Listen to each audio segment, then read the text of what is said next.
नमस्कार, मी प्रांजली क्रिएशनमधून बोलते आहे. माझा हा स्टॉल नवजीवन मंगल कार्यालयामध्ये 2 दिवस आहे, 28-29. तर अवश्य भेट द्या. तर माझ्याजवळचे जे आयटम्स आहेत ते सगळे हँडमेड आहे आणि थोडे युनिक आहे, तर नक्की भेट द्या. हे रिव्हर्सिबल प्लॅटर आहे, बॉल प्लॅटर. हे रेड सगळे कॉम्बिनेशनमध्ये आहे. त्याच्यानंतर ही रांगोळी म्हणून आहे पिच व्हाईट प्रिंटची. हे हँगिंग आहे.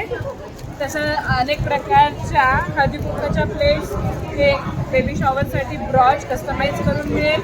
त्याच्यानंतर शुभलाभ सेंटर पीसवरती, सेंटर टेबलवरती डेकोरेटिव्ह पीस म्हणून हे यूज होत आहे. मल्टी यूजवाले हे प्लॅटर्स आहे. अनेक प्रकारचे शुभलाभ्स आहे. आरती थालीज आहे. आणि त्याच प्लॅटरमध्ये हे जे आहे हे साईज वाईज 8 इंची, 6 इंची आणि 4 इंची अशा वेगवेगळ्या प्रकारचे अवेलेबल आहे. आणि कस्टमाइज कोणतीही वस्तू केल्या जाईल. त्याच्यानंतर हे लटकन, हे पूर्ण हँडमेड्स आहे.